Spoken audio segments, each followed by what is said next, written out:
देखिए, आप लोग जिस काम के लिए पधारे हैं उस दर्शन की मैं थोड़ी सी आपको पहले जानकारी दे दूं।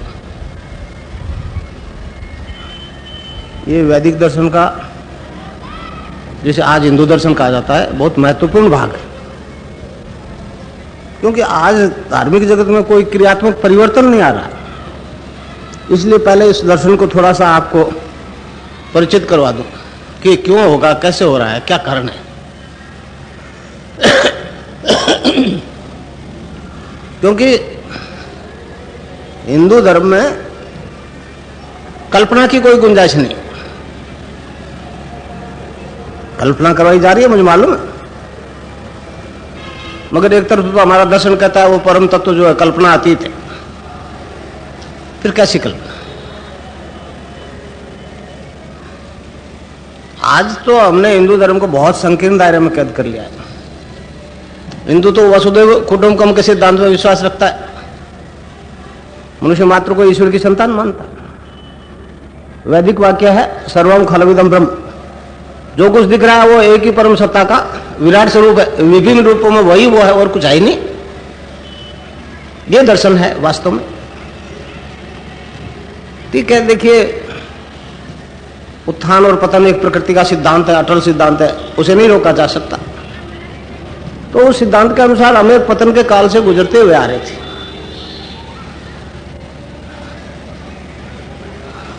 एक अंधकार पूर्ण युग है, कलयुग का आखिरी चरण चल रहा। अब रात्रि का समय है कलयुग एक तरह से। अंधकार में तो लोग चांद और तारों के प्रकाश से ही काम चलाते हैं ना, इसलिए आज चांद और तारे वाले धर्मों का बोलबाला। तारा ईसाइयों का एक चांद साथ जोड़ दिया, मुस्लिम धर्म हो गया। मगर उनकी लाइफ कितनी है? अभी 2000 साल नहीं पूरे हुए। धार्मिक जगत में 2000 साल का कोई महत्व ही नहीं है, एक क्षण भर का बच्चा है वो तो। ये तो अनादि धर्म है, अनंत धर्म है। तो अब रात्रि का पहर है, इसलिए वो चांद तारे वाले धर्मों का बोलबाला है। मगर आप देखते हो सूर्योदय हो जाता है, जब सूर्य उदय हो जाता है तो चांद तारे आकाश में रहते तो हैं, होती है कोई कीमत उनकी। सूरज उनका विरोध नहीं करता है, वो अपना काम करता है, मगर वो एग्जिस्टेंस में रहते हुए भी कोई महत्व नहीं है संसार के लिए उनका, दिन में प्रकाश के हिसाब से। तो ये अब इस देश का, इस धर्म का, एक इस संस्कृति का उत्थान शुरू हो गया। हमारे पतन के काल को ऋषि मुनि नहीं रोक सके, क्योंकि काल चक्र अवाध गति से चलता है। तो एक हम पतन के काल से गुजरते हुए आ रहे थे। हर चीज की एक सीमा होती है, पतन की भी एक सीमा होती है। जब नीचे स्पेस ही नहीं जाने तो फिर ऊर्ध्वगमन शुरू हो जाता है, उत्थान चक्र शुरू हो जाता है। तो इस दर्शन का उत्थान चक्र शुरू हो गया। संसार की कोई शक्ति इस धर्म के उत्थान को नहीं रोक सकेगी, इसमें सामर्थ्य नहीं है। तो यह है क्या आखिर धर्म? क्यों परिवर्तन आता है, कैसे आता है? एक बहुत महत्वपूर्ण विषय है। इसकी पहले मैं आपको जानकारी दे दूं, ताकि आप आगे जीवन में जो आराधना करोगे ना, उसमें जो भी परिवर्तन आएगा उससे आप अनभिज्ञ नहीं रहोगे। उसकी दार्शनिक जानकारी आपको पहले से होगी। एकमात्र हमारा धर्म है जो इस सिद्धांत को मानता है कि मनुष्य एक जीवन में, एक जन्म में 2 जीवन जीता है। पहले जन्मदाता भौतिक माता पिता, जो इस 8 मास के शरीर की रचना करते हैं। दूसरा जन्मदाता गुरु, जिससे दीक्षा लेकर के मनुष्य आत्म साक्षात्कार करता है, वो दूसरा जन्मदाता है। हमारे धर्म के सिद्धांत को समझ करके, पढ़ करके और जानकारी के अनुसार हम सारे ही सारे लोग गुरु धारण कर ही रहे। परंतु गुरु धारण करने से पहले जो मानसिकता थी, खान पान, रहन सहन, व्यवहार, जो कुछ भी पहले चल रहा था वैसा ही बाद में चलता है। दीक्षा से पहले और दीक्षा के बाद के जीवन में कोई अंतर नहीं दिख रहा, तो दूसरा जन्म कोई काल्पनिक स्थिति नहीं है, वह एक वस्तुस्थिति है। मनुष्य में क्रियात्मक बदलाव आता है।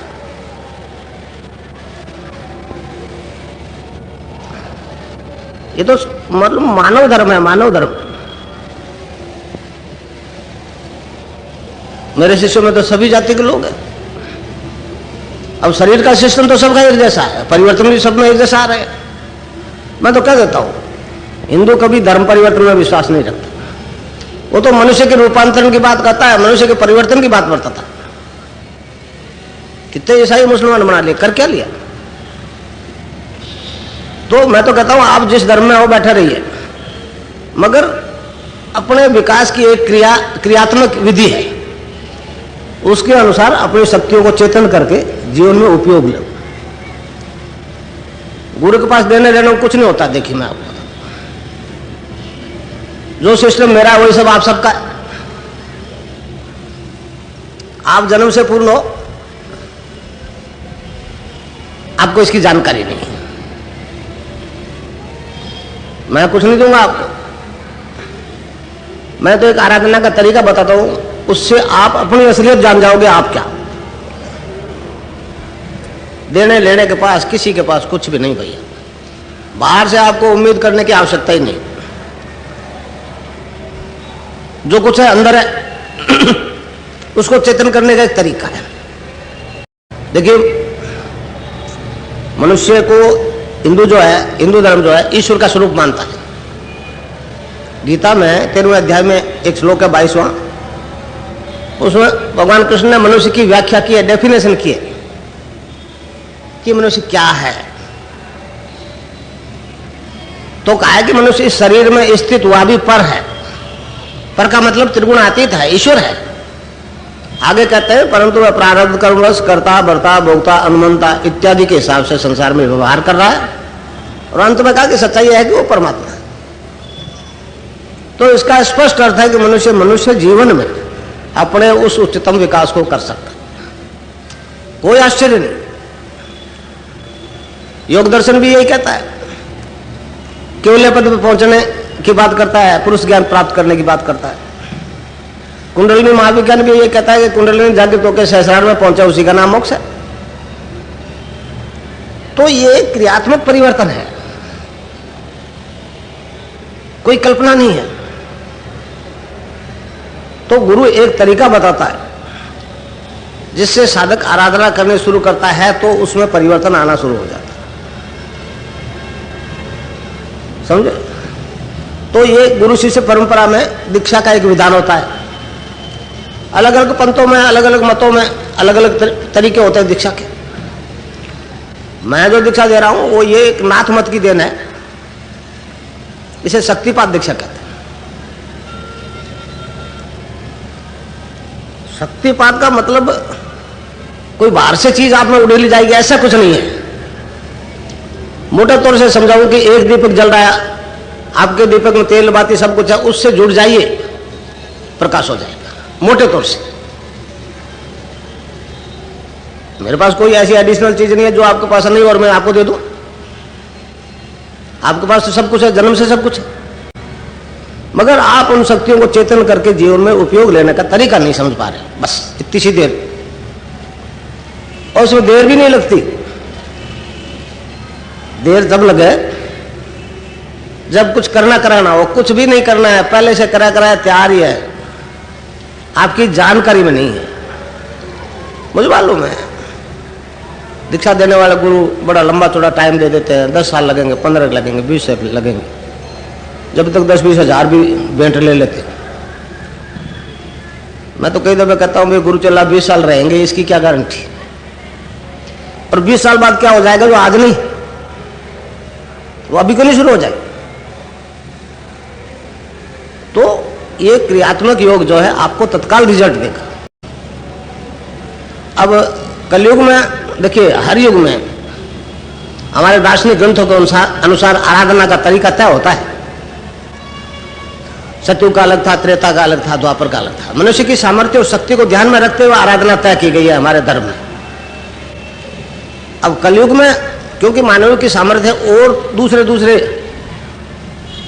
त्रेता और द्वापर के आराधना के तरीके करना संभव नहीं है, इसलिए इस युग में केवल हरि नाम का जप ही सारे कष्टों से छुटकारा दिलाता है। ईश्वर के नाम का जप,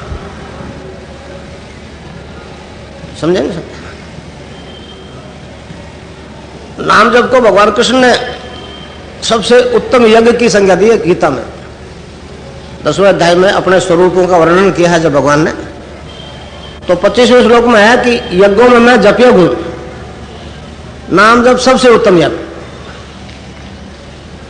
महाभारत कहती है ये एक ऐसा यज्ञ है इसमें हिंसा नहीं होती। महाभारत काल में हिंसा बहुत हुई, इसलिए वो लोग हिंसा से डरते थे। अब नाम जप में कोई हिंसा नहीं होती। कर्मकांडी यज्ञ करोगे, आग में घी लकड़ी वो जलाओगे तो थोड़े बहुत कमोवेश जीव जलेंगे, मगर नाम जप में कोई हिंसा नहीं। और मनु स्मृति में स्पष्ट कहा है कि जप यज्ञ से कर्मकांडी यज्ञों से 1000 गुना ज्यादा फायदा होता है। तो मैं तो एक आपको नाम बताऊंगा, वो जपना याद। वैसे क्योंकि मैं कृष्ण उपासक हूं, इसलिए राधा और कृष्ण की दीक्षा, मंत्र की दीक्षा देता हूं। भगवान कृष्ण पुनः अवतार थे और उस कृष्ण के नाम का ही चमत्कार है कि यह सब परिवर्तन हो रहा है। मेरा कोई नया पंथ नहीं, नया मत नहीं, वही वैदिक दर्शन को मूर्त रूप दिया जा रहा है। इस दर्शन का आपको परिचय नहीं करवाया गया। दार्शनिक ग्रंथों में तो पहले से कैद है, सारे सूत्र प्रूव्ड है, प्रमाणित है। अब क्योंकि धर्म जो है एक पतन के काल से गुजरता आ रहा था और आत्ताई लोगों ने हमारे सांस्कृतिक ग्रंथ को नष्ट कर दिया, मुस्लिम ने कर दिया, ईसाइयों ने कर दिया, बहुत ज्यादा डैमेज किया। इसलिए ग्रंथ अवेलेबल भी नहीं है इतने। छोटा सा ग्रंथ है पातंजलि योग दर्शन, 195 सूत्र है।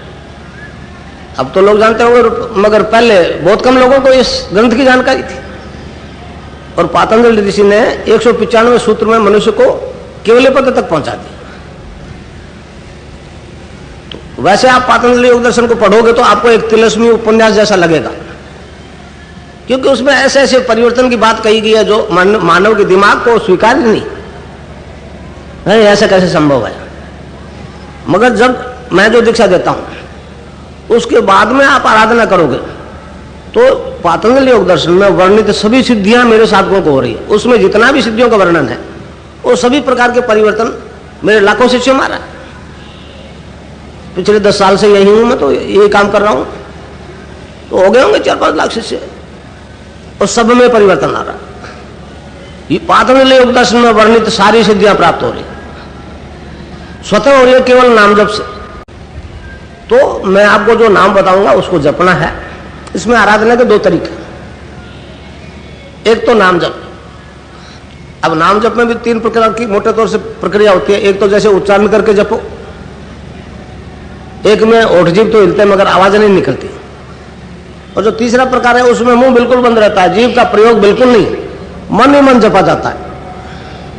जैसे बिना बोले आप किताब पढ़ते हो, तो मैं जो बताऊं उसको मन ही मन जपना है 24 घंटे। अब समझोगे बड़ी समस्या कर दी, 24 घंटे कैसे जपा जाएगा? तो जप विज्ञान में जप एक विज्ञान है। जप विज्ञान में एक टर्म्स है अजपा जाप, बुजुर्ग लोग शायद जानते हैं, युवा लड़कों को नहीं मालूम है अजपा जाप क्या होता है। रैदास जी के एक भजन से वो स्थिति जो है बड़ी स्पष्ट होती है। रैदास जी ने एक भजन में गाया, अब कैसे छूटे नाम रट लागी। अब कैसे छूटे नाम रट लागी, मतलब वो नाम जपने से वो अजपा जाप स्वरूप हो गया। वो चाहे तो वो बंद नहीं होता, आप चाहो तो वो बंद नहीं होगा। तो 15-20 दिन गंभीर होकर के, सीरियस होकर के वो नाम जप कर लो, और काम करते जाइए। दिन में 10-15 दफे ध्यान कर लो, जपा जा रहा नहीं जपा जा रहा, वो अजपा शुरू हो जाएगा। फिर नहीं बंद होगा, चाहोगे तो नहीं बंद होगा। नींद में उठोगे तो मालूम होगा कि कोई जप रहा है अंदर बैठा, जपने वालों को दूसरा अपनी ड्यूटी ले लेगा। तो जब याद रख के जपने की समस्या से पीछे छूट जाएगा। और दूसरा काम है ध्यान का। अब योग की भाषा में जो ब्रह्मांड में वो सारा पिंड में, जो पिंड में वही ब्रह्मांड में। जब सारा ब्रह्मांड ही आप में है तो फिर देव और दानव सारे आप में हैं और वो उन सब का रचता है आप में। तो फिर आप शरीर के किस हिस्से पे ध्यान करो? तो हमारे ऋषियों ने, योगियों ने मनुष्य शरीर को मोटे तौर से दो भागों में बांटा। एक यहां से नीचे नीचे का पोर्शन हिस्सा जो है नव द्वार है, जिसमें वो नव द्वार की आराधना कहते हैं, माया की आराधना। इस क्षेत्र में विद्या पे अविद्या का साम्राज्य। और 10वां द्वार जो है, यहां 10वां द्वार है, शिव की तीसरी आंख देखी होगी आपने, कई तस्वीरों में होती है। वो आंख अंदर खुलती है, बाकी सारी इंद्रियां बहिर्मुखी है, इसलिए यहां ध्यान करना होता है। आज्ञा चक्र कहते हैं इसे। यहां 3 नाड़ियां इकट्ठी होती है। नीचे रीढ़ की हड्डी की आखिरी हिस्से में कुंडलिनी सुषुप्ति में है, उससे अलग होती है। उसको मुक्त त्रिवेणी कहते हैं, इसको संगम कहते हैं। यह है असली प्रयागराज। यहां तीनों नाड़ियां इकट्ठी हो जाती है। ईड़ा पिंगला सुषुम्ना कह दो, गंगा यमुना सरस्वती कह दो, नाम कुछ भी धर लो। वो तीनों का संगम है, यही 10वां द्वार है। ये जब खुल जाएगा ना तो आप अंदर चले जाओगे। बाकी सारे दरवाजे बाहर खुलते हैं, इसलिए उसमें अंदर जाने का कोई तरीका नहीं है। एकमात्र 10वां द्वार खुलता है तो फिर सारी समस्याओं का अंत हो जाता है। इसलिए यहां ध्यान करना होता है। अब ध्यान पे बहुत जोर दे रहे हैं आज के संसार के लोग, क्योंकि भौतिक साइंस ने मान लिया कि औषधि से जो परिवर्तन आता है उससे कहीं अधिक ध्यान से आता है। अगर ध्यान स्थिर हो जाए, स्थिर नहीं हो पा रहा। बौद्ध और जैन दर्शन में तो ध्यान का बहुत ही महत्व है, मगर वो ध्यान से आगे नहीं बढ़ते। ध्यान तो समाधि की पहली स्टेज है। देखिए, पतंजलि ऋषि ने जब योग की बात शुरू की तो योग के 8 अंगों का अनुष्ठान बताया है। उसमें यम, नियम, आसन, प्राणायाम, प्रत्याहार, धारणा, ध्यान और समाधि, इन 8 अंगों का अनुष्ठान करना पड़ता है। तो पहले 5 तो ठोस है, आखिरी 3 है धारणा, ध्यान और समाधि। ये सूक्ष्म अंग है। जब तक धारणा पक्की नहीं होगी ध्यान नहीं लगेगा। कल्पना से कभी ध्यान नहीं लगेगा। और धारणा पक्की जब होगी जब आपके अंदर कुछ क्रियात्मक बदलाव आएगा, समस्याओं का प्रैक्टिकली भौतिक रूप से समाधान होएगा, तो महसूस होगा कि कोई न कोई गड़बड़ है सही, तो ये क्यों परिवर्तन आ रहा है, तो धारणा पक्की हो जाएगी। धारणा पक्की हो जाएगी तो ध्यान स्थिर होना शुरू हो जाएगा। इसलिए यहां मन को रोकने की कोशिश की जाती है। वो ध्यान ही जब अधिक गहरा हो जाता है उसका नाम समाधि हो जाता है। समाधि के 2 स्वरूप है, पहले सबीज समाधि, फिर निर्बीज समाधि। सबीज समाधि में तो जीव भाव और आत्म भाव दोनों रहते हैं मनुष्य में, इसलिए बाहर का एटमॉस्फेयर जो है, बाहर की आवाजें सुनाई देती है। और निर्बीज में पहुंच जाओ सहस्रार में, फिर मात्र आत्म भाव शेष रह जाता है। फिर आपके अलावा कोई है नहीं, फिर आवाज नहीं सुनाई देती। तो ये एक स्टेजेस है योग की। तो मैं जो नाम जब बताता हूं उससे साधक की कुंडलिनी जागृत हो जाती है। कुंडलिनी शक्ति रीढ़ के आखिरी हिस्से में 3.5 आंटों में सुषुप्ति में है, अचेतन रहती है। मनुष्य योनि में ही वो चेतन हो सकती है, क्योंकि ये पूर्ण योनि है और सब भोग के लिए आती है। जीव ये दोराहे पे खड़ा है, ये ऊर्ध्वगमन नहीं कर सकता है, अधोगमन नहीं कर सकता है। उत्थान और पतन के रास्ते पे मनुष्य है, तो अपनी सारी शक्तियों को चेतन कर ले, ऊर्ध्वगमन शुरू हो जाता है। अधोगमन में फिर वही 84 लाख योनि वाला हिसाब आ जाता है। तो मनुष्य योनि में ही वो जागृत हो सकता है।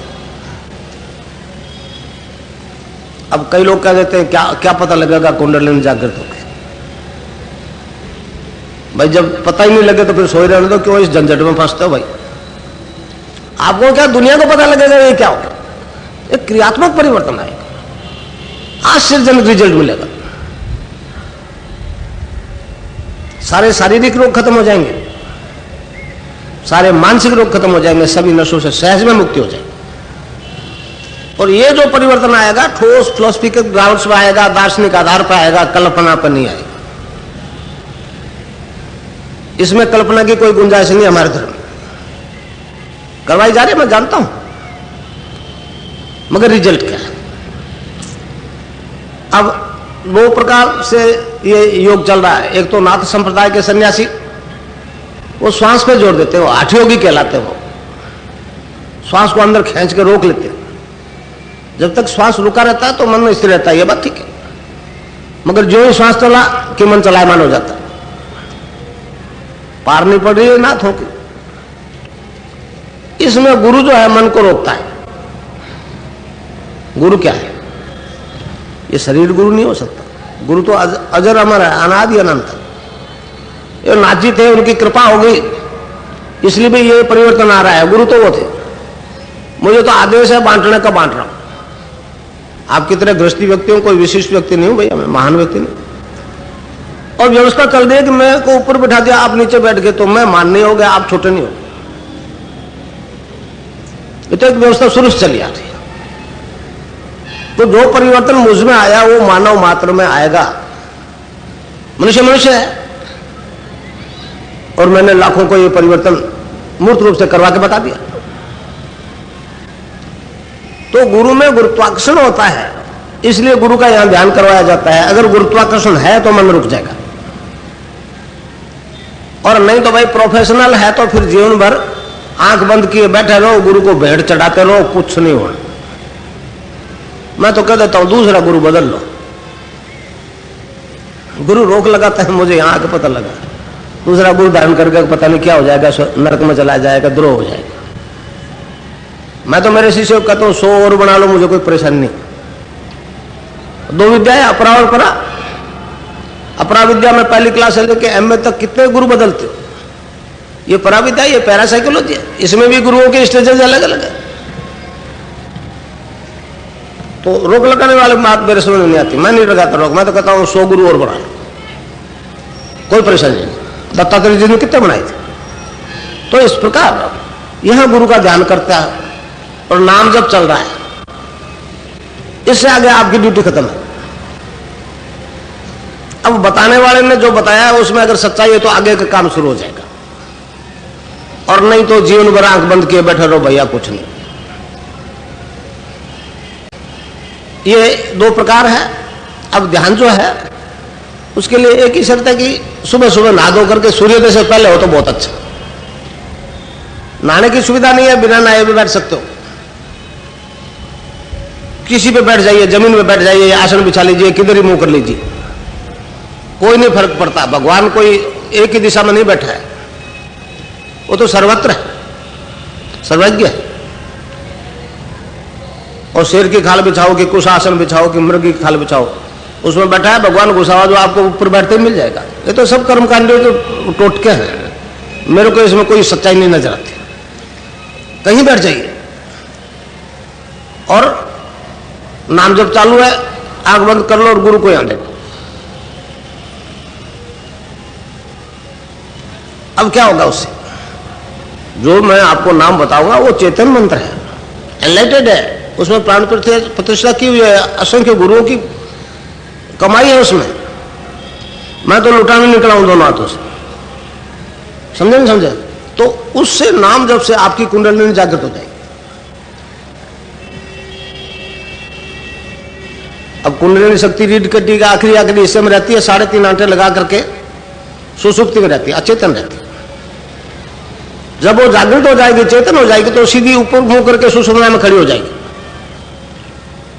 अब वो यहां पहुंचना चाहेगी सहस्रार में, क्योंकि शिव और शक्ति का मिलन ही तो मोक्ष है। पृथ्वी तत्व का आकाश तत्व में लय होना ही मोक्ष है। अब वो ऊपर बढ़े कैसे? मैंने आपको पहले बताया कि ये भौतिक साइंस से भी करेक्ट साइंस है। भौतिक साइंस तो अब अधूरी है, ये एक पूर्ण साइंस है। अब जिस तरह से आप एक रॉकेट देखते हो ऊपर जाता है नीचे स्पार्क होता है, झटका लगता है तो ऊपर खिसकता है, उसी प्रकार कुंडलिनी को भी ऊपर खिसकाया जाएगा। तो योग में 5 प्रकार के वायु कहे हैं मोटे तौर से, प्राण, अपान, समान, उदान और व्यान। हर एक वायु का शरीर में अलग अलग हिस्सों में काम होता है, 500 का। अपान वायु जो है वो नाभि से नीचे के डिस्चार्जेस को शरीर से बाहर फेंकते हैं, गंदगी को बाहर फेंकते हैं। जब तक अपान वायु ऊपर नहीं उठेगा कुंडलिनी नहीं उठेगी, क्योंकि रीढ़ की हड्डी आखिरी हिस्से में। तो योग में 3 प्रकार के बंध लगते हैं। जिस योग की बात मैं कर रहा हूं उसमें साइंस वालों के लिए बड़ी समस्या पैदा करती है। उसका संचालन कुंडलिनी स्वयं करती है। वह चेतन सत्ता मनुष्य का शरीर, मन, प्राण, बुद्धि अपने वश में कर लेती है और सारी योगी क्रियाएं स्वयं करवाती। साधक उसको रोक नहीं सकता, न कर सकता है। वो तो आंख बंद किए या गुरु को देख रहा है, दृष्टा भाव से देख रहा है क्या हो रहा है। जो मूवमेंट हो रहा है उसको रोक नहीं पाता। मैंने हजारों इंजीनियर, डॉक्टर्स को और विज्ञान के लोगों को मैंने कहा आप अगर सच्चाई जानना चाहते हो तो आओ, और सबको हो गया, लाखों को हो रहा है। तो ये पतंजलि योग में वर्णित योग है। भारतीय योग दर्शन त्रिविधि ताप शांत करने की बात करता है, आदिदेहिक, आदिभौतिक, आदिदेविक। अंग्रेजी भाषा में फिजिकल डिजीज, मेंटल डिजीज और स्पिरिचुअल डिजीज, इससे बाहर कोई बीमारी नहीं होती। तो कोई भी रोग ऐसा नहीं है जिससे भारतीय योग दर्शन में क्योर करने की शक्ति नहीं। आज जो योग करवाया जा रहा है वो तो शारीरिक कसरत है, और इस आज जो योग करवाया जा रहा है उससे तो ये ऑर्थोपेडिक सर्जन जो फिजियोथेरेपी बताते हैं वो ज्यादा करेक्ट है इन योग सिखाने वालों से। वो योग नहीं है। योग का संचालन कुंडलिनी करेगी। कुंडलिनी उन्हीं अंगों का मूवमेंट करेगी जो आपके पूर्ण रूप से काम नहीं कर रहे। उन्हीं अंगों का योग करवाएगी जो अंग बीमार है, प्रॉपरली फंक्शन नहीं कर रहे। इसलिए हर एक साधक को अलग अलग योग होता है। किसी कोई गड़बड़ है, किसी कोई गड़बड़ है, तो उस सिस्टम को, फिजिकल बीमारियों को ठीक करने के लिए कुंडलिनी योग करवाती है। और जब तक वो सिस्टम बिल्कुल स्वस्थ नहीं हो जाता है तब तक वो ऊपर नहीं बढ़ती। तो इस प्रकार आप ध्यान करोगे, ध्यान की स्थिति में योग होगा, चलते फिरते नहीं होगा। आपकी इच्छा के विपरीत कुछ काम नहीं, घबराने की जरूरत नहीं। हाँ, योग जब होता है तो देखने वाला होता है घबरा जाता, पता नहीं इसको क्या तकलीफ होती होगी, मगर जिसको होता है उसको पूछे कैसा आनंद आता है। असली जीवन तो यहीं से शुरू होता है। तो इस प्रकार आप ध्यान करोगे, नाम जप करोगे, तो पहला बंद मूलाधार में लग जाएगा। अब अपान वायु नीचे नहीं जा सकेगा तो ऊपर उठना शुरू हो जाएगा। खास तौर से रीढ़ की हड्डी की कसरत करवाई जा रही है, क्योंकि सुषुम्ना में से, सुषुम्ना जो है कि अंदर से उसको जाना है, और यहां से सुषुम्ना जुड़ी हुई है। सुषुम्ना में एक रोम भी ऐसा नहीं जो इससे जुड़ा हुआ नहीं है सुषुम्ना से। एक रोम को आप खींचो, दर्द होगा। दर्द यहां होता है, यहां, और कहीं नहीं होता है। डॉक्टर रीढ़ की हड्डी में इंजेक्शन लगा देते, नीचे का पोर्शन काट दो, दर्द नहीं होता, क्योंकि यहां से डिस्कनेक्ट हो गया। तो इस प्रकार रीढ़ की हड्डी को उसी एंगल से मोड़ा जाएगा जिस सिस्टम को उस एंगल से ठीक होना है। डायबिटीज वालों का अलग योग होता है, अस्थमा वालों का अलग होता है, गठिया वालों का अलग होता है। और जब तक वो अंग बिल्कुल स्वस्थ नहीं हो जाता, योग होता रहता। तो इस प्रकार पहला बंद लग जाएगा मूलाधार में। खास तौर से रीढ़ की हड्डी की एक्सरसाइज होगी, मगर सारा शरीर भी मूवमेंट करेगा साथ साथ, क्योंकि इंटरलिंक्ड है पूरा सिस्टम। जो ही नाभि से ऊपर गई कुंडलिनी, दूसरा बंद लग जाएगा, ऑटोमेटिक लगेगा। आप चाह के वो बंद लगा ही नहीं सकते। आप चाहे कितने मोटे हो, नाभि जो है रीढ़ की हड्डी चिपकती। उसके बाद में ऊपर उठती उठती कुंडलिनी जब यहां से ऊपर उठ जाएगी, कंठकूप कहते हैं इसको, तो तीसरा बंद लग जाएगा। इसे कहते हैं जालंधर बंद। अब इसके बाद में यहां से ऊपर के पोर्शन की, ऊपर के हिस्से की रीढ़ की हड्डी की कसरत पॉसिबल नहीं है, संभव नहीं, तब फिर प्राणायाम शुरू होता है। वो भी स्वतः ही, प्राणायाम भी सैकड़ों प्रकार के होते हैं। योग की पुस्तकों में बहुत थोड़े से दिए हुए, आसन भी बहुत थोड़े से दिए हुए, सैकड़ों प्रकार के अलग अलग आसन होते हैं, अलग अलग अंग विशेष की बीमारी को ठीक करने के लिए। तो जब फिर प्राणायाम शुरू हो जाता है, प्राणायाम जब पूर्ण कुंभक हो गया तो कुंडलिनी एक झटके से आज्ञा चक्र से ऊपर चली जाती है, फिर साधक समाधिस्थ हो जाता है। तो ये योग होना जरूरी नहीं सबको। अगर शारीरिक दृष्टि से आप फिट हो, कोई बीमारी नहीं है, तो योग नहीं होगा। अगर कोई थोड़ी सी भी गड़बड़ है उसको ठीक करने के लिए योग होगा। तो इस प्रकार जो योग होता है उससे मनुष्य के सारे शारीरिक रोग ठीक हो रहे, व्यवहारिक रूप से हो रहे, कथावाचन नहीं निकला। अब एक शारीरिक बीमारी खत्म हो गई। अब दूसरी, आज जो सबसे ज्यादा बीमारी परेशान कर रही है संसार को, वो है मानसिक तनाव से संबंधित बीमारी, मेंटल टेंशन से बीमारी जो संबंधित है वो बीमारी। भौतिक विज्ञान वालों ने कफ और पित्त को तो किसी हद तक कंट्रोल किया है, मगर वात को टच नहीं कर पा रहे। स्नायु मंडल के पेचीदगी इसलिए है कि वो समझ में नहीं आ रहे, टच करते हुए डरते, वो केवल नशे की दवाई देकर सुला देते। वो तो नशे में हो जाता है, एनर्जी रिस्टोर थोड़ी होती है उससे। नेचुरल नींद जो होती है उसमें और उसमें बहुत अंतर होता है। तो इसमें मानसिक तनाव खत्म हो जाता है, और वो भी परिवर्तन एक ठोस दार्शनिक आधार से होता है। मैंने आपको पहले बताया, यहां कल्पना की गुंजाइश नहीं। कल्पना करना तो शेख चिल्ली का। आपने सुना होगा राम के नाम में नशा होता है। संतों ने उसको नाम कुमारी कहा है, हरि नाम की कुमारी। नानक देव जी महाराज कहते हैं, बांग धतूरा नान का उतर जाए प्रभात। बांग धतूरा पियो, रात को सो, सुबह 7। बांग धतूरा नान का उतर जाए प्रभात, नाम कुमारी नान का चढ़ी रहे दिन रात। और कबीरदास जी भी कहते हैं, नाम अमल उतरे ना भाई। नाम का नशा उतरता नहीं, और अमल छिन छिन चढ़ उतरे, नाम अमल दिन बढ़े सवाया। तो मैं जो आपको नाम बताऊंगा उसको आप जपोगे तो आपको एक मादकता आ जाएगी, इंटॉक्सिकेशन विदाउट ड्रग। डॉक्टर बड़े हैरान है, और सैकड़ों डॉक्टर मेरे शिष्य, इंजीनियर तो हजारों है। तो इस प्रकार नाम जब से एक आनंद आता रहेगा 24 घंटे, राउंड दिख लो, और आपका गुस्सा, चिड़चिड़ापन, फिकर सब खत्म हो जाएगा। भगवान कृष्ण ने गीता में इसके लिए 5 श्लोक कहे। 5वें अध्याय में एक श्लोक है 21वां, 6ठे अध्याय में 4 है, 15, 21, 27, 28। उसमें भगवान ने बड़ा विस्तार से समझाया उसको। दिव्य आनंद कहा है, अक्षय आनंद कहा है, इंद्रियातीत आनंद कहा है, अद्वितीय आनंद कहा है। मगर जब तक ये आनंद आता नहीं ना, तब तक साधक जो है भौतिक सुख और आनंद में भेद नहीं कर पाता। भौतिक रूप से सुखी है, धन दौलत है, बेटे पोते, कार बंगलो, कहते जी आनंद में है। और उनमें से एक आइटम खसक जाए, आनंद बदल गया, आनंद खत्म हो गया। अब छोटे बच्चे जो बैठे हैं, छोटे छोटे, मेरी बात से कोई मतलब नहीं, इनको कोई आनंद नहीं आ रहा है। इनको और किसी बात में आनंद आता है। जो ये जवान हो जाएंगे, अभी जिसमें आनंद आ रहा है फिर उसमें नहीं आएगा, और बात में आनंद लग जाएगा। और जो 60-65 से ऊपर निकलेगी, किसी और बात में आनंद आएगा। तो वो आनंद नहीं है, वो तो इंद्रियों से अनुभव होने वाला सुख दुख है। आनंद तो इंद्रियातीत है। तो जब तक ये आपको नहीं आएगा, आपको पता नहीं लगेगा कि किसी इंद्रिय विशेष से अनुभव नहीं होने वाला आनंद इंद्रियातीत आनंद है क्या।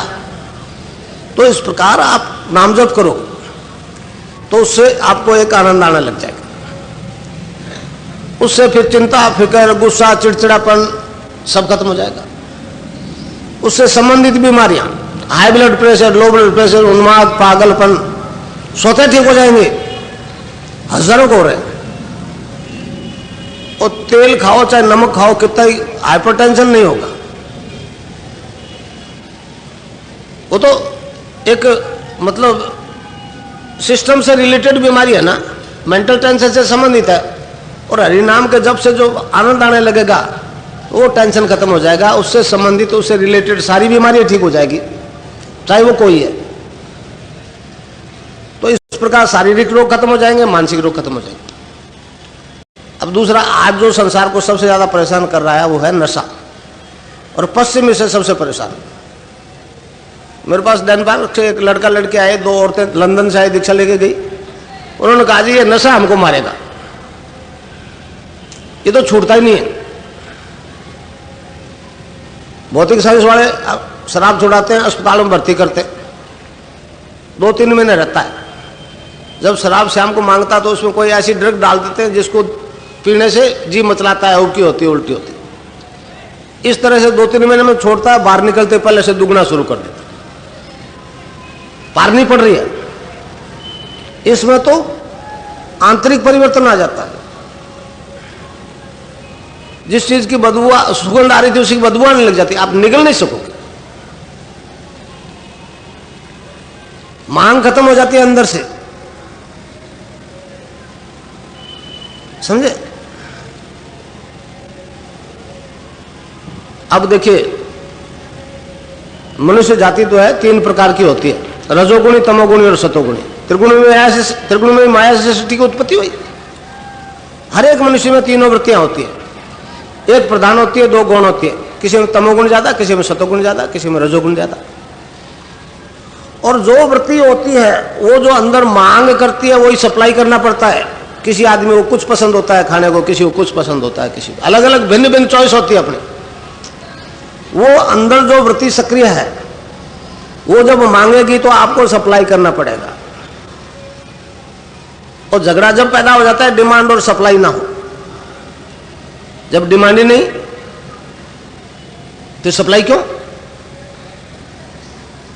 तो आपकी इच्छा ही नहीं होगी। 20-20 साल के अफीम चाहे, आज खाया कल से बंद, नहीं खाने से कोई तकलीफ नहीं है। तकलीफ उस हालत में होती है जब अंदर वृत्ति चेतन है, वो मांग कर रही है, आप उसको दे नहीं रहे। वो नशा करने वाला उस वक्त दुखी होता है। तो इस नाम जप और ध्यान से आपकी वृत्तियां बदल जाएंगी। देखिए गीता में 17वें अध्याय में 3 श्लोक है, 8, 9, 10। उसमें भगवान ने अलग अलग वृत्ति का क्या क्या खान पान है, कौन सा खान पान पसंद करता है, तामसिक, कौन सा राजसिक, कौन सा सात्विक, वो स्पष्ट रूप से वर्णन किया है कि इस वृत्ति का आदमी ये चीज पसंद करता है, इसका ये पसंद करता है। और गीता ही में 14वें अध्याय में एक श्लोक है 10वां, उसमें भगवान ने कहा ये वृत्तियां बदल सकती। तमोगुण और रजोगुण को दबा दो तो ये सतोगुण उभरेगा, इन 2 को दबा दो तो तीसरा उभरेगा। तो इस प्रकार जो आराधना करो उससे आपकी वृत्तियां बदल जाए। वृत्तियां बदलने के साथ साथ खान पान जो पहले पसंद था उससे घृणा हो जाएगी, दूसरा अपने आप शुरू हो जाएगा। चाह करके आप नहीं उसको रोक सकते। बुद्धि के प्रयास से अगर नशा छूटे तो फंसने के बाद तो सभी छोड़ना चाहते हैं ना। पहले तो सीख लेंगे शौक शौक में, फिर फंस गए, फिर छोड़ नहीं सकते। तब तक नहीं छूटेगा जब तक वृत्ति नहीं बदलेगी। मैंने तो हजारों का अफीम और शराब, और पता है शराब तो कोई लाखों को छूट गया होगा। अगर आप सीरियसली नाम जपोगे तो निश्चित रूप से सभी नशे छूट जाएंगे। आपको छोड़ जाएंगे नशे, आप नहीं छोड़ोगे उनको। ये नशे की बात जब करता हूं तो मुझे स्वामी विवेकानंद जी का एक सेंटेंस याद आ जाता है। अमेरिका में उन्होंने कहा, कहीं प्रवचन कर रहे तो किसी अमेरिकन ने पूछ लिया, महाराज बड़े लंबे चौड़े लेक्चर झाड़ रहे हो, आपका हमारा सौदा नहीं बैठना। आपके धर्म में तो शाकाहारी मांसाहारी बड़ा सख्त सिद्धांत है, हम सारे मांस खाने वाले लोग। तो स्वामी जी ने चलते हुए स्पीच में कह दिया, you need not to give up the things will give you up. आपको उन वस्तुओं को छोड़ने की जरूरत नहीं है, वो वस्तुएं आपको छोड़ जाएगी। फिर क्या करो? तो आप में जो परिवर्तन आएगा इस नाम जप से, the things will give you up के हिसाब से आएगा, न कि बुद्धि के प्रयास से। इसलिए मैं तो कई दफे कह दिया करता हूं कि शराब पी रहे हो तो एक की जगह 1.5 बोतल शुरू कर दो, मत छोड़ो। अफीम थोड़ा ज्यादा करना शुरू कर दो। लोग तो कहते हैं छोड़ो, मैं कहता हूं मत छोड़ो, मगर नाम को मत छोड़ो। फिर कितने दिन करोगे? चैलेंज के साथ मैंने लाखों को छुड़वा दिया। अगर नाम जब सीरियसली करोगे तो नशा आपको छोड़ जाए। इसमें कोई आश्चर्य नहीं है, वृत्ति बदल जाएगी। तो देव और दानव का संघर्ष मनुष्य के अंदर अनादिकाल से चलता आया है। दानव प्रभावी हो जाता तो आदमी को ये नुकसान होता है, जब देव प्रभावी हो जाता तो आदमी सात्विक हो जाता है। पातंजलि योग दर्शन में अभी देखिए केवल पाद में दूसरे सूत्र में जाति परिवर्तन की बात कही है, जात्यांतरण की बात स्वीकार की है ऋषि ने। पहले पहले कई लोग मुझे कहते थे, कहने लगे जी ये रोग यूं अगर ठीक हो जाते हैं तो इसका मतलब अस्पताल बंद कर दें क्या? मैंने कहा भैया आपको इस चीज की जानकारी नहीं है, अधूरी जानकारी है, इसीलिए कह रहे हो। पातंजलि ऋषि ने केवल पाद में पहले पहले सूत्र में इस परिवर्तन के आने के लिए 5 कारण बताए। पहला तो पूर्व जन्म के संस्कार से परिवर्तन आना संभव, दूसरा जप से, तीसरा तप से, चौथा योग से, पांचवा औषधि से। औषधि से भी ये परिवर्तन संभव है, पातंजलि ऋषि स्वीकार करते। आज तो जो हम जहर खा रहे हैं वो तो पश्चिम की देन है। औषधि विज्ञान, भारतीय औषधि विज्ञान में तो कायाकल्प तक का वर्णन आता है, मगर वो दर्शन तो लोप हो गया। हमारे पतन काल के साथ साथ वो लोप हो गया। मुसलमानों ने, ईसाइयों ने वो ग्रंथ जला दिए, आज उसको उठने नहीं दे रहे, आर्थिक कारणों से दबाए रख रहे। तो हमारा दर्शन जो है वो 5 तरह से इस परिवर्तन को स्वीकार करता है, औषधि से भी करता है। तो इस प्रकार नाम जप और ध्यान आप करोगे तो आप में ये परिवर्तन आ जाएंगे। योग होगा, उससे शारीरिक बीमारी खत्म, और नाम का नशा आएगा, वृत्ति बदल जाएगी, मानसिक रोग खत्म और नशों से छुट्टी। शारीरिक रोग खत्म, मानसिक रोग खत्म, सभी नशों से छुट्टी। तो ये जीवन तो सुधर गया।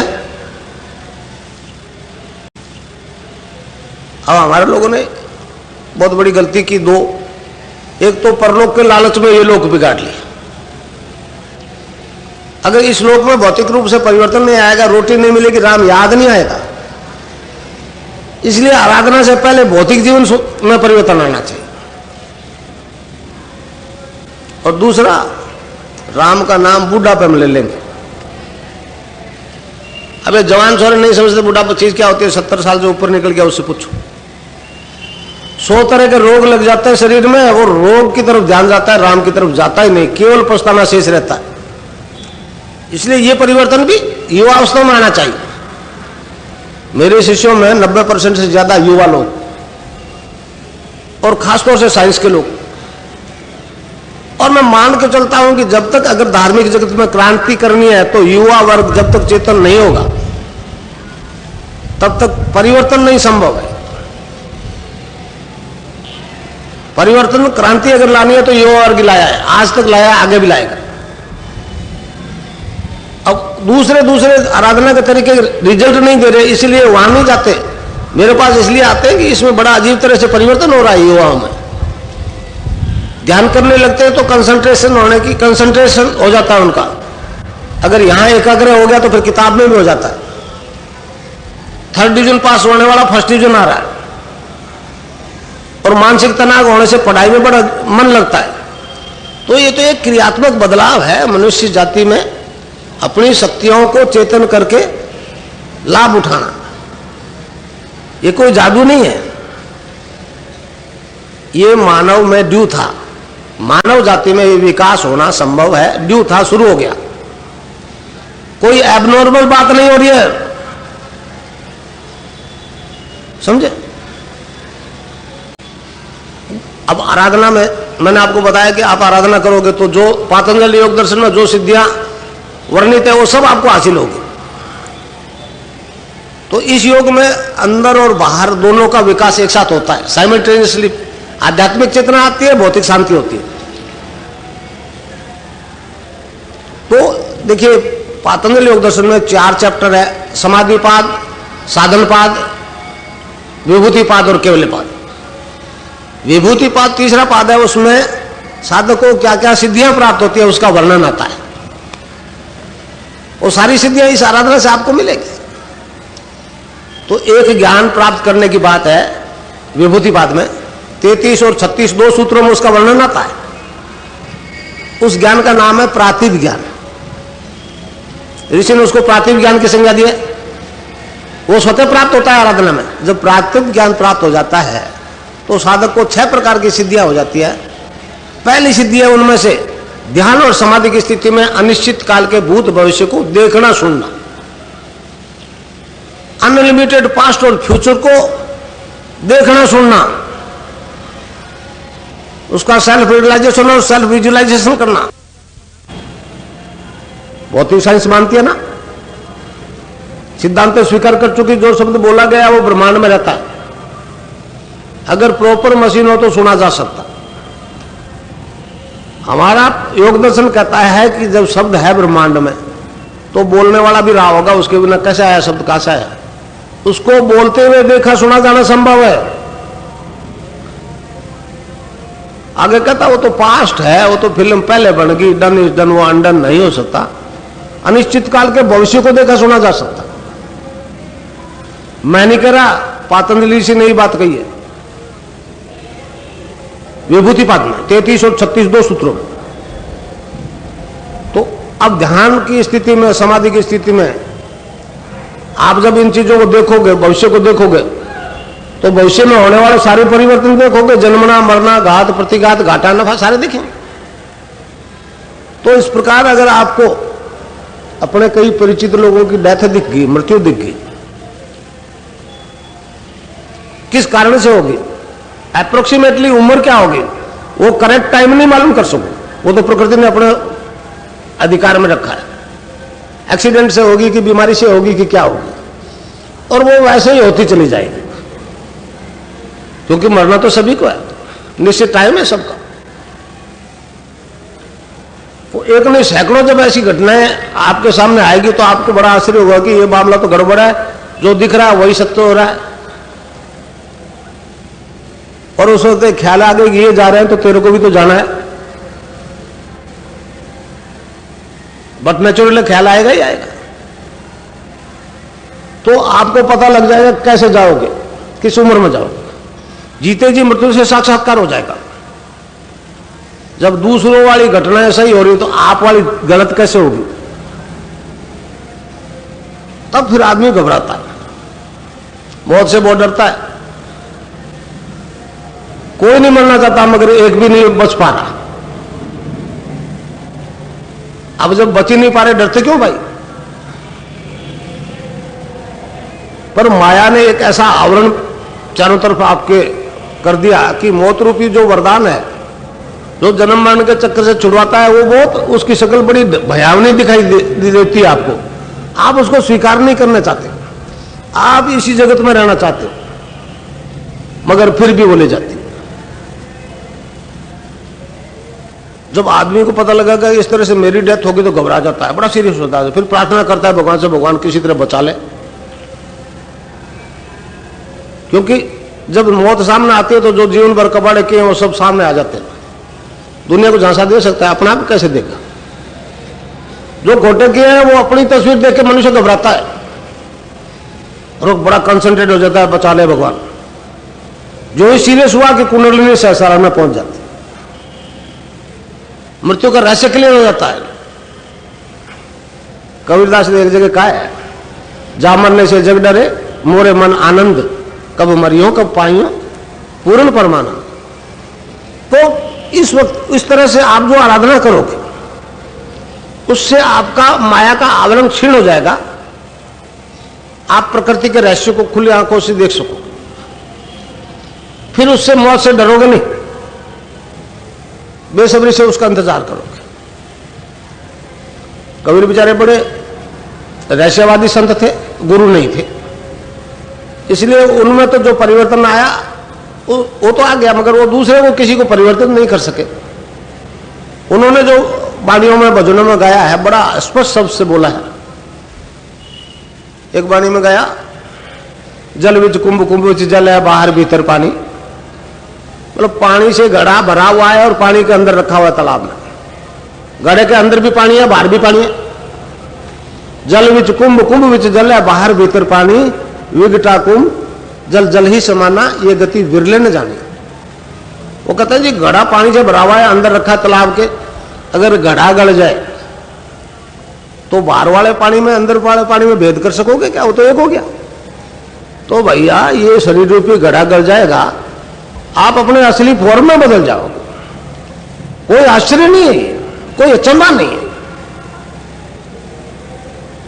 मनुष्य अपने असली फॉर्म में बदल जाएगा। महर्षि अरविंद की भविष्यवाणी है, आगामी मानव जाति दिव्य शरीर धारण करे, ये फिजिकल बॉडी डिवाइन रूप में बदल जाएगी। ये साइंस वाले बड़े आश्चर्य करेंगे, क्या कर रहा है? तो ये तो मनुष्य जाति में होने वाला ड्यू विकास है, आश्चर्य नहीं। देखिए ऋग्वेद जब मनुष्य शरीर की रचना की बात करता है तो कहता है 7 प्रकार के तत्वों से इस शरीर का संगठन हुआ है, संगठित है ये, उसमें आत्मा अंतर्निहित है।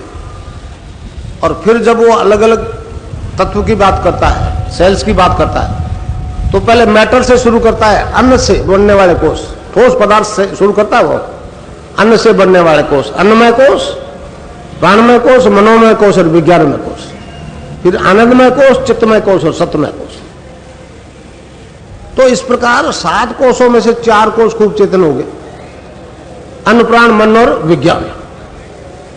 विज्ञान ने तो 20वीं सदी में खूब तरक्की कर ली। अब विज्ञान एक जगह के स्थिर हो गया, उनकी समस्याओं का समाधान नहीं हो पा रहा। मैं तो साइंटिस्टों से मिलने निकला हूं कि भैया तुम्हारी समस्याओं का समाधान जब तक नहीं होगा जब तक बाकी तीनों कोष मानवता में चेतन नहीं हो जाते।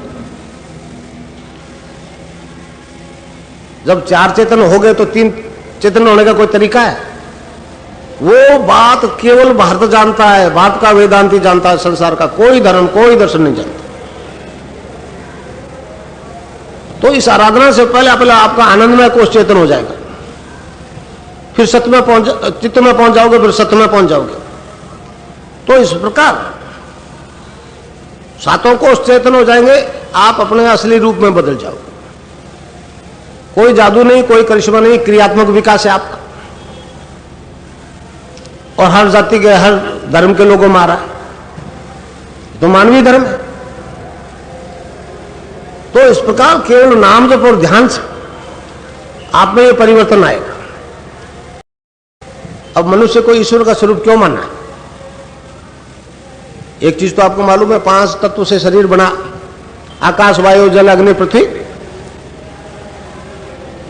और जब सारा ब्रह्मांड आप में है, ब्रह्मांड है, जो ब्रह्मांड में वो पिंड में, वो पिंड में वो ब्रह्मांड में, तो जब सारा ब्रह्मांड आप में है तो फिर आकाश तत्व तो ऊंचे ऊंचे स्थान को कहेंगे। इसको योगियों ने सहस्रार की संज्ञा दी। योग की भाषा में आकाश की सूक्ष्म तन्मात्रा शब्द, हमारे संतों ने, ऋषियों ने उसको पकड़ा, उसका नाम रख दिया ओम। बाकी किसी धर्म ने नहीं पकड़ा। उस परम तत्व की प्रत्यक्षानुभूति और साक्षात्कार किसी ने नहीं की सिवाय वेदांतियों के। अब देखिए वो ओम अर्थात ईश्वर, आकाश की सूक्ष्म तन्मात्रा, वो अब रूप बदलते हुए नीचे आ रहा है। आकाश से वायु प्रकट होती है, उसकी सूक्ष्म तन्मात्रा स्पर्श, वायु से अग्नि प्रकट हुई, उसकी सूक्ष्म तन्मात्रा स्वरूप, अग्नि से जल प्रकट हुआ, उसकी सूक्ष्म तन्मात्रा स्वाद, और जल से पृथ्वी प्रकट हुई, उसकी सूक्ष्म तन्मात्रा गंध। इस प्रकार पृथ्वी में 5 तत्व है और पृथ्वी से हम सब पैदा हुए। इस तरह से वो परम तत्व ओम अर्थात ईश्वर रूप बदलते बदलते इस रूप में आके बैठ के, इसलिए ईश्वर का स्वरूप माना है। अब इस प्रक्रिया को उल्ट दो, एक एक तत्व को जीतते हुए, ऊपर उठते हुए, ऊर्ध्वगमन करते हुए यहां अपने असली स्वरूप में क्यों नहीं बदल जाओ? साइंटिफिक बात है। एक प्रोसेस से इस रूप में आए, दूसरे प्रोसेस से असली फॉर्म में बदल जाओ।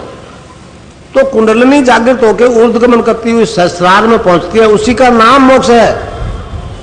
वो आपके असली फॉर्म में आपको बदला देगी। जिसका नाम जप रहे हो उसी के रूप में परिवर्तित हो जाओगे, तब तक मौत पीछा नहीं छोड़े। मोक्ष कोई काल्पनिक स्थिति नहीं है, एक वस्तु स्थिति है। क्रियात्मक बदलाव आता है। मैंने लाखों को एक करके बता दिया। तो इस प्रकार जो नाम और जप और ध्यान आप करोगे उसमें ये आपकी भौतिक समस्याओं का समाधान हो जाएगा, एज वेल एज आध्यात्मिक समस्याओं का समाधान हो जाएगा। बाहर और अंदर का विकास दोनों एक साथ होंगे।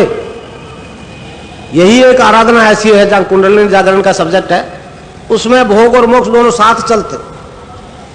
बाकी जितनी भी आराधना है उनमें तो भोग है तो मोक्ष नहीं, मोक्ष है तो भोग नहीं, एक का त्याग करना पड़ता है। इसमें त्याग नहीं, ये गीता वाला निष्काम कर्म योग। तो इस तरह से मैंने एक जानकारी दी आपको। ये तो बहुत विशाल दर्शन है, इसकी पूरी व्याख्या तो करना किसी के बस की बात नहीं है। तो मोटे मोटे सिद्धांत मैंने आपको बताए कि मनुष्य में ये परिवर्तन आराधना से आ सकता है। और अब वो नाम बता दूं मैं, मगर नाम बताने से पहले एक थोड़ी सी इसमें मर्यादा है, उसका भी वर्णन कर दूं। राम और लक्ष्मण सोने वाले हिरण को मारने गए थे तो सीता के चारों तरफ एक रेखा खींची थी लक्ष्मण ने, गढ़ की दीवार नहीं बनाई थी। मगर रावण जानता था इसमें कितनी शक्ति है, उसने सीता को फुसला करके रेखा का उल्लंघन करवा लिया। उल्लंघन करते अपहरण कर लिया। तो लक्ष्मण रेखा प्रसिद्ध है, तो इसमें भी एक लक्ष्मण रेखा है भाई। तो बता दूं, अब मानो नहीं मानो आपकी मर्जी। मानोगे तो कोई दिक्कत नहीं आएगी, सारा परिवर्तन बड़ा सहज में आ जाएगा। और नहीं मानोगे, उल्लंघन कर लेगे तो वही फिर राम राम वाली बात हो जाएगी, अपहरण हो जाएगा इस आराधना का। ये जो टाइम दिया ये बेकार जाएगा। और कोई लंबा चौड़ा रुकावट भी नहीं है भाई। जो गुरु शब्द बताता है जपने को, वो आप बोल करके या इशारे से किसी को नहीं बताओगे। उसको जो दीक्षित नहीं है, साथ दीक्षा लिए हुए कोई अनपढ़ स्त्री पुरुष है, उनको बताओ, कोई दिक्कत की बात नहीं। जो दीक्षित नहीं है उसको नहीं बताना। ये सिद्धांत है हमारे धर्म का। अब रैदास जी ने गाया ना, अब कैसे छूटे नाम रट लगे। किस नाम की रट लगी बोला नहीं, राम की लगी कि कृष्ण की लगी, नहीं बोले, रोक थी। नानक देव जी को देख लो, कबीर को देख लो, और किसी को देख लो, सबने एक ही कहा कि गुरुद्वारा प्राप्त शब्दी मंत्री सारे पर्पज सर्व करता है, मोक्ष देता है। बताया नहीं किसी ने, क्योंकि ये मर्यादा है, रोक लगी हुई सब पर। तो भाई मैं भी आप पे लगा देता हूं। अब मानो नहीं मानो आपकी मर्जी। नहीं मानोगे तो कोई बात नहीं, पूरे शहर को, जोधपुर को बता दो, परिवर्तन संभव नहीं होगा। फिर मुझे दोष मत देना, क्योंकि ये गुरुओं की मर्यादा है, मेरी सामर्थ्य नहीं उसको तोड़ने की। बाकी सारे परिवर्तन जो आते हैं बताओ, दुनिया को, संसार को बताओ। तो अब वो नाम बता दो आपको। देखिए, छोटे से छोटे मंत्र शास्त्र की किताब 3 अक्षर फ्रंट पेज पे लिखे होते हैं। किसी को करवा दोगे तो उसको योग हो जाएगा। मैंने तो साइंस वालों को कहा, ये निर्जीव मैटर सजीव में ऐसा क्या परिवर्तन ला रहा है, इसमें क्या आश्चर्य है, आप इसको शोध करो। एक को नहीं, हजारों को हो रहा है।